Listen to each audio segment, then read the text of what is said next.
Bonjour à tous et bienvenue pour une nouvelle émission pour causer. Alors aujourd'hui je suis avec... Maryse Picard, directrice de l'association Acétis. Pierre Rivière, responsable des préventions à Acétis. Vous pouvez nous parler un peu de vos actions, vos partenariats? Donc concrètement, l'association Acétis était autrefois nommée SIDAventure. De notre expérience acquise sur la maladie du VIH, on a décidé de s'orienter vers d'autres pathologies chroniques et on intervient autour de 3 pôles d'intervention. Donc au niveau de la prévention en santé sexuelle, donc avec des actions dans les établissements scolaires, en milieu carcéral, en milieu associatif. On gère en parallèle donc, des appartements de coordination thérapeutique qui sont à destination des personnes en situation de précarité sociale et atteintes de maladies chroniques. Donc là, on est vraiment sur tous les champs de la maladie, avec une équipe et un accompagnement médico-social qui se met en place autour de la personne. Et donc, dernier dispositif qui n'est pas des moindres, donc la maison de vie, qui est un accueil de jour pour les personnes atteintes donc, du cancer de la prostate, cancer du sein, maladie de Parkinson et du VIH. Donc une prise en charge donc, médicale va se mettre en place, une prise en charge sociale avec un programme d'éducation thérapeutique du patient qui va amener la personne à devenir autonome dans sa maladie. Alors, cette association se trouve au 121 chemin Casabona sur Saint-Pierre. Alors c'est vraiment une maison destinée aux personnes autour de ces 4 pathologies, comme disait Maryse, mais aussi de 20 appartements de coordination thérapeutique. Des ACT, on appelle des ACT, 20 appartements entièrement meublés, aussi pour recevoir des personnes qui sont en grande précarité, qui peuvent y accéder sur ordonnance, et épauler, devenir autonome au bout de 18 mois, voire plus, faire en sorte que ces personnes puissent repartir sur d'autres bases et surtout devenir autonomes avec un nouvel appartement et ainsi de suite. Vraiment une prise en charge globale. D'accord. Et vous avez des médecins dans votre équipe, des infirmiers? Votre équipe se compose de combien de membres à peu près? Donc on est 20 salariés maintenant. Donc on est composé d'une équipe médico-sociale avec des infirmiers, des médecins, psychologues, assistantes de services sociaux, conseillères en économie sociale et familiale, auxiliaires de vie sociale, techniciennes d'intervention sociale et familiale, une équipe de cuisine parce que tous les jours du lundi au vendredi on propose des repas communautaires à toutes les personnes accueillies. Donc on a un cuisinier, une maîtresse de maison et une spécialiste des pâtisseries donc, qui nous fait de très beaux gâteaux. Donc on est également 6 animateurs de prévention avec un coach en activité physique adaptée et une équipe administrative que je dirige. D'accord. Et vous mettez en place des ateliers, des activités, comme vous parlez de coach sportif, vous faites des activités sportives. Quelles sont ces activités? Donc concrètement, nous, notre objectif, c'est vraiment de lutter contre l'isolement. Donc lutter contre l'isolement avec diverses activités, donc des ateliers cuisine. Donc aujourd'hui, par exemple, à l'association, il y a un atelier sur la cuisine polynésienne. Donc nous, notre objectif, c'est vraiment que les personnes ils souhaitent vraiment mettre en avant leur culture. Donc c'est eux-mêmes qui ont proposé cet atelier. Donc on propose également des ateliers créatifs, des ateliers sportifs, des randonnées tous les mercredis après-midi, des sorties culturelles. Donc une panoplie d'activités qui est vraiment mise en place pour accueillir au mieux ces personnes. Alors ces personnes sont accueillies de 9 heures, c'est vraiment une maison de vie, de 9 heures à 16 heures. Les personnes peuvent y accéder, on leur propose un repas communautaire sous une grande table. Je vous invite à aller voir le site internet d'Acétis, il y a les images à l'intérieur de la maison, à l'extérieur. Et vraiment, c'est vraiment de longues tables dans un très beau cadre pour que les gens puissent vraiment échanger, se libérer de tout ce qu'ils peuvent vivre au quotidien, l'isolement, la maladie qui n'arrange pas les choses et ainsi de suite. Trouver tout simplement de l'amour et des sourires. Ok, en fait, vous êtes là pour accompagner les gens et les aider à se sentir moins seuls face à peut-être leur maladie ou comme ça. Ok. Du coup, on va parler de la journée de La journée européenne de la prostate. Voilà, exactement. Alors, parlez-nous un peu de ça. J'ai vu un peu les moustaches bleues sur votre profil Facebook. Alors, parlez-nous un peu de ça. Alors nous, notre idée première, donc, c'était de vraiment mettre en avant donc, cette journée. Car effectivement, on a ce programme d'éducation thérapeutique qui a été mis en place depuis 2016. Mais c'est vrai que c'est quand même encore, c'est même encore un sujet très tabou et les gens n'osent pas en parler. Et on s'est dit, bah, pourquoi pas essayer de mettre en place une action de sensibilisation et d'information donc, à destination de la population générale. Donc nous, cette action, elle aura lieu donc demain de 16h30 à 22h, donc avec de nombreuses activités, donc un baptême d'Harley Davidson, de la Zumba de 17h à 18h30 et un plateau artistique qui va venir avec Emmanou, Jo Lorette, Max Lorette, donc de nombreux artistes. Et en parallèle, donc le public aussi qui est sensibilisé plus, ce sont la tranche d'âge à partir de 50 ans. Et c'est pour ça qu'on a décidé de mettre en place un tournoi de pétanque également, donc avec le club de pétanque de Saint-Pierre, le CPSP. Donc toute cette action est vraiment à destination de la population générale pour qu'ils soient sensibilisés à cette cause et qu'on puisse discuter ensemble et voir un petit peu qu'est-ce que nous on peut proposer et puis tout simplement se dire il faut tout simplement en parler. D'accord. Et au niveau des pathologies, qu'est-ce qu'il y a au niveau de la prostate? Expliquez-nous un peu ce qu'on peut trouver comme maladie, pathologie. Il y a de nombreuses pathologies, donc la prostatite, le cancer de la prostate et bien d'autres. Nous, notre objectif, c'est vraiment, par exemple, d'amener la personne à se faire dépister. Donc vraiment en discuter avec son médecin pour vraiment établir un diagnostic si besoin en fait.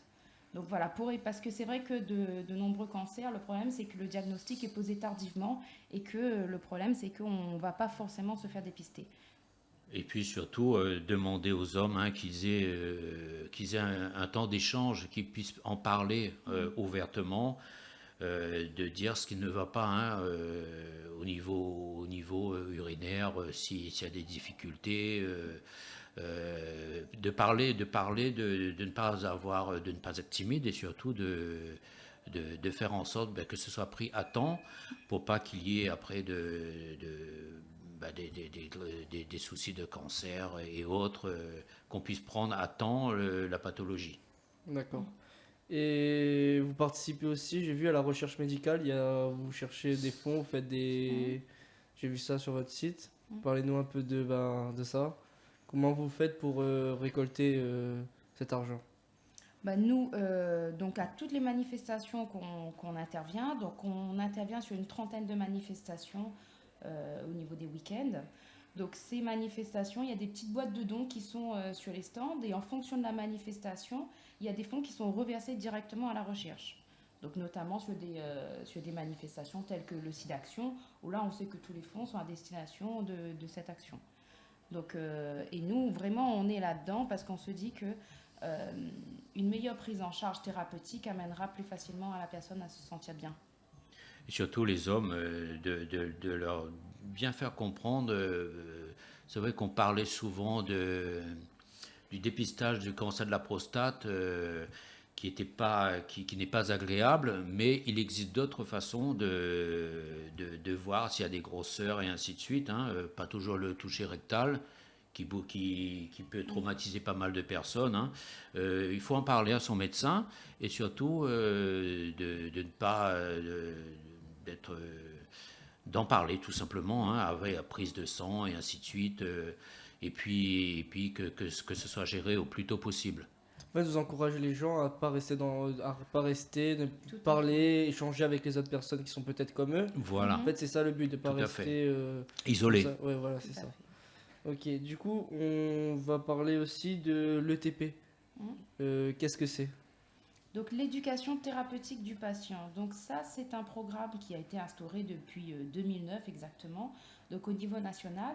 Et on a réussi à avoir un appel à projet donc, de la Direction générale de la santé en 2016 pour mettre en place ces 4 programmes donc, à l'île de la Réunion. Donc concrètement, l'ETP, c'est quoi? C'est amener la personne à devenir autonome dans sa maladie. Donc avec des actions de sensibilisation autour de la pathologie. Et c'est vraiment, nous, notre objectif, c'est de vulgariser un petit peu toutes ces informations médicales.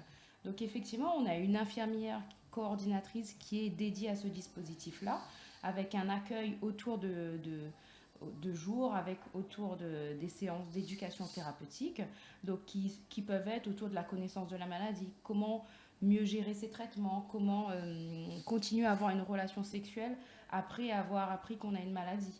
Donc toutes ces choses-là, donc avec différents professionnels, on a un sexothérapeute dans notre équipe, on a une psychologue, on a une diététicienne, comment mieux se nourrir ou adapter son alimentation en fonction de sa pathologie.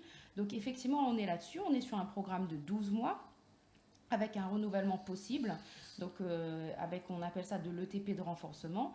Et nous, notre objectif aussi, c'est d'amener les personnes à devenir, on va dire, experts dans le sens où la personne a déjà suivi un processus. Donc, ça veut dire qu'elle, s'il y a une nouvelle personne qui arrive, elle pourra refaire son retour d'expérience et montrer, ben, voyez comment je m'en suis en sortie. Donc, grâce à toutes ces informations, j'ai pu me prendre en main et devenir vraiment autonome. Donc, vous voyez qu'il y a encore de l'espoir, en fait, que c'est pas fini, en fait, quand on apprend qu'on a une maladie. Et du coup, on va parler un peu, parce que je connais pas trop, la maladie chronique. Alors, vous pouvez nous expliquer ce que c'est, parce que moi, je connais pas trop ce que c'est, je sais pas.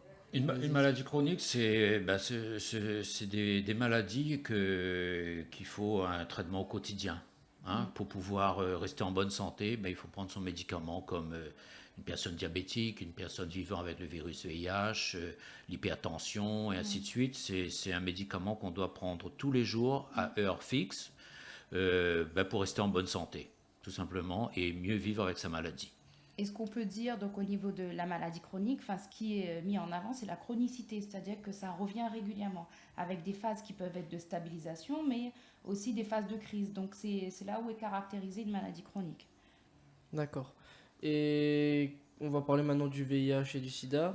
Expliquez-nous un peu le principe, parce que des fois les gens confondent le VIH avec le sida, alors que des fois c'est pas du tout la même chose. Expliquez-nous. Alors le VIH, c'est le virus immuno-humain qui s'attrape par voie sexuelle ou les usagers de drogue par voie intraveineuse. Le VIH, on le dépiste. Quand il est dépisté à temps, on est séropositif, on est porteur du virus, mais on n'est pas malade. On n'est pas encore malade. On devient malade quand le virus, vraiment, on est d'abord infecté. La maladie, elle arrive après, si on ne prend pas un traitement immédiatement. On développe après des maladies opportunistes, des maladies chroniques, qui peuvent devenir des maladies chroniques après, par la suite. Le but, c'est de se faire dépister le plus tôt possible du VIH et prendre un traitement immédiatement, comme une maladie chronique, comme on le disait précédemment, faire en sorte que le virus soit bloqué, il ne se multiplie plus. Donc on le bloque et la personne peut avoir aussi, grâce à l'association ou les maladies infectieuses à l'hôpital de Saint-Pierre ou aux médecins généralistes, peu importe, ceux qui sont formés pour en parler, peuvent vivre, on va dire normalement, sans pour autant, s'il y a besoin de psychologue, quand bien même, quand on parle de maladies chroniques et ainsi de suite, au début, ça donne un grand coup au moral. Donc il y a tout un panel d'associatifs, de médecins, de personnes formées qui peuvent à ce moment-là s'entretenir avec la personne pour que cette personne puisse de nouveau rebondir et surtout continuer sa vie tant bien que mal. Okay. Et quand vous parlez de prévention dans les écoles, quelle est cette prévention en fait? Qu'est-ce que vous montrez aux jeunes? Donc là, encore plus maintenant, effectivement, on a un dispositif donc, de prévention en santé sexuelle. Donc on intervient autour de différentes classes, autour de cette thématique. Et notamment, nous avons mis en place un projet de grossesse non désirée chez les mineurs. Donc on intervient donc, dans les classes de 4e, donc spécifiquement sur ce projet-là. Et on va vraiment parler de l'anatomie, donc de comment prendre conscience de son corps pour avoir une relation sexuelle adaptée. Donc vraiment on parle là-dessus, sur le consentement. Donc on va vraiment discuter avec les jeunes de cette partie du consentement. Qu'une grossesse ça veut dire telle chose. Donc effectivement on est vraiment là à parler et à ouvrir la parole par rapport à cette thématique. Donc on intervient donc au niveau scolaire, au niveau associatif, on intervient dans le cadre du programme de réussite éducatif où là on peut sensibiliser les parents également et amener les parents à discuter avec leur enfant de cette sexualité pour qu'elle soit épanouie aussi. Donc c'est vraiment notre objectif de faire parler les gens, qu'on arrête de rester avec toutes ces... avec tous ces non-dits, cette stigmatisation, discrimination qu'il y a autour de la sexualité. Donc on est vraiment là pour ça, nous, on est dédié à ça. Et à savoir que depuis un an, nous avons un bus de santé qui sillonne l'île, le sud de l'île, de la Chalope-Saint-Leu jusqu'à Saint-Philippe. Et on part dans les écarts au plus près de la population, leur parler de la santé sexuelle dans sa globalité, de parler, d'essayer de s'entretenir avec les familles elles-mêmes, papa, maman, enfants, et faire en toute convivialité. C'est un bus complètement aménagé, entièrement aménagé, pas complètement, mais entièrement aménagé avec un petit store et tout ce qui va bien, un mini bureau on va dire, une salle de soins, où on propose le dépistage de l'hépatite C et du VIH/SIDA aussi, pour aller au plus près des personnes de la population, au plus près de la population où ils peuvent ne pas forcément venir dans les grands centres hospitaliers forcément et avoir l'information. Après, notre objectif, nous, c'est vraiment d'aller vers la population parce qu'on se rend vraiment compte que les personnes qui sont un peu isolées ou en situation de précarité sociale, ils n'osent pas forcément aller se faire dépister ou c'est pas forcément leur priorité. Donc nous, là, vraiment, notre objectif, c'est d'arriver auprès d'eux et de leur dire, écoutez, là, ça prend 5 minutes, un petit dépistage. Donc au niveau du VIH, 15 minutes pour l'hépatite C. Donc là, c'est vraiment plus facile et on va vraiment vers eux. Ils n'ont plus forcément besoin de se déplacer. Hier, nous étions dans un quartier de Bois d'Olive, carrément, pratiquement sur la rue. Et je peux vous assurer que les gens, ils viennent. On les aborde, on va les aborder parce que si on reste dans notre bus, ils vont pas forcément venir. Donc on sillonne un petit peu le quartier, et ainsi de suite. On leur propose, on dit ce qu'on est, ce qu'on fait, et ainsi de suite. Et les gens viennent sous forme de volontariat et ils viennent spontanément connaître leur statut. Et du coup, chez les jeunes, est-ce que vous pensez que le tabou, par exemple, la relation avec les parents, on va pas forcément parler de sexualité avec nos parents? Il y a des jeunes qui sont gênés. Est-ce que vous pensez que c'est un réel problème de nos jours? Alors, pas forcément, parce que si, comme on le sait tous, difficulté à parler peut-être de sexualité avec papa et maman, mais quand on est dans le cursus scolaire, on peut, quand les associatifs viennent, leur donner aussi des lieux de ressources. Ces lieux de ressources, ça peut être l'infirmière. Des fois, l'infirmière, monsieur, non pas trop, très peu pour moi. L'assistante sociale, encore moins. Au moins, on donne déjà ces personnes de référentes. On peut aussi leur dire de venir jusqu'à l'association, jusqu'au lieu de vie, au 121 chemin Casabona. À ce moment-là, on peut leur proposer aussi, mes collègues et moi-même, un temps d'échange. Aller voir leur lieu de ressources, ça peut être aussi leur médecin généraliste. Des fois, ça ne marche pas trop non plus aussi. Donc, on leur dit d'aller voir, pourquoi pas, la mission locale, les dépistes. Il y a plusieurs lieux de ressources où les jeunes peuvent, à ce moment-là, être entendus et surtout se tranquilliser. Bien sûr, parce qu'on parle vraiment d'une sexualité épanouie. Donc pour qu'elle soit épanouie, il faut qu'on soit conscient de tout ce que ça veut dire, des tenants et des aboutissants. Donc on est vraiment là-dedans, dans cette démarche, pour pouvoir les amener à discuter librement de cette sexualité.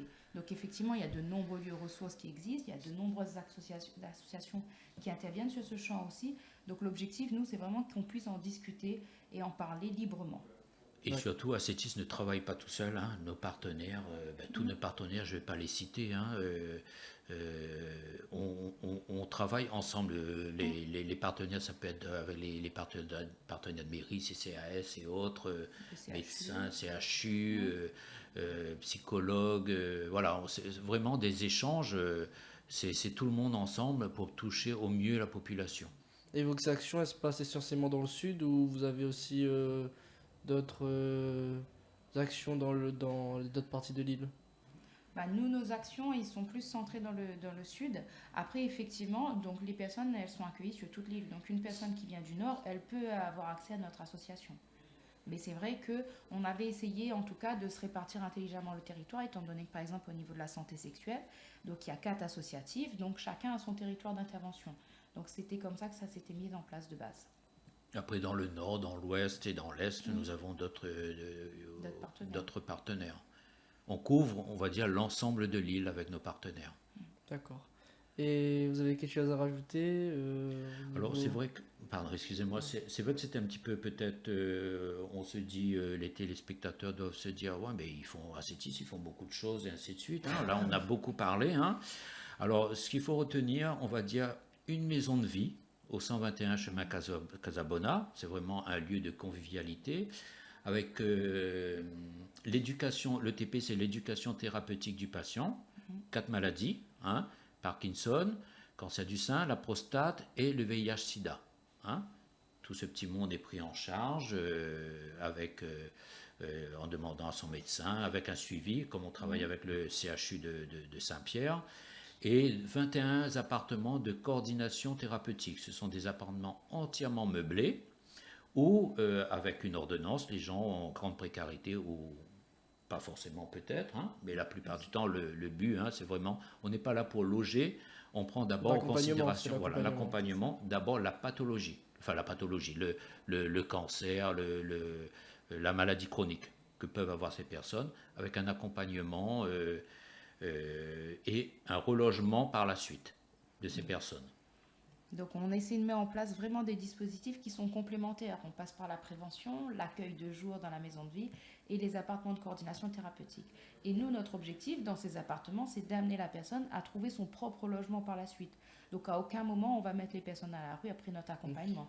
On les accompagne à trouver le logement adapté en fonction de leur état de santé également. Donc on a un très beau partenariat aussi qui s'est mis en place avec la CEMADER qui nous permet aussi de travailler en collaboration. Donc effectivement, on est une structure qui est en pleine expansion parce que c'est vrai que je me souviens encore, il y a 8 ans, quand je suis arrivée à l'association, on était 5 salariés dans une petite maison située 33 rue François oui, à la maison de Denis, on était vraiment là. Et c'est vrai qu'après, on a vraiment évolué d'un coup en l'espace de 5 ans. On a eu 2013 les appartements de coordination thérapeutique, 2016 l'éducation thérapeutique du patient, 2018 notre bus prévention qui est sorti. Et je pense qu'on va continuer dans ce sens, vraiment pour pouvoir répondre dans un objectif d'intérêt général. Donc voilà, on est vraiment dans ce développement-là, mais on est aussi là parce qu'on a envie d'être là. On est vraiment là, passionné, avec beaucoup d'empathie, d'altruisme. C'est notre objectif et toutes les personnes qui sont à l'association pourront vous le prouver si vous venez donc à notre événement de ce vendredi. Donc on aura par exemple une 20aine de bénévoles qui seront présents, plus toute l'équipe de l'association. Donc on va vraiment être là pour pouvoir répondre à toutes ces questions-là. Donc n'hésitez pas à venir nous rencontrer. Donc vendredi 20 septembre, donc de 16h30 à 22h, donc sur le front de mer de Saint-Pierre. Et vous verrez tout ce qu'on vous a dit en visuel. Et vous allez pouvoir repartir avec des petites moustaches en photomaton, c'est ça? Oui, on aura un petit photomaton. J'ai vu sur les photos. Oui. Et je peux vous dire, messieurs, dames, derrière, que l'animateur qui est ici devant moi, je pense qu'une belle petite moustache bleue lui irait très bien. On verra, peut-être vendredi, je passerai mettre une petite moustache bleue sur moi. Ce sera avec plaisir, en tout cas, qu'on vous accueillera. Ok, ça marche. Je vous remercie déjà d'être venu. Merci C'était à super, un bon échange. Et à plus pour une prochaine émission de Pour Causer.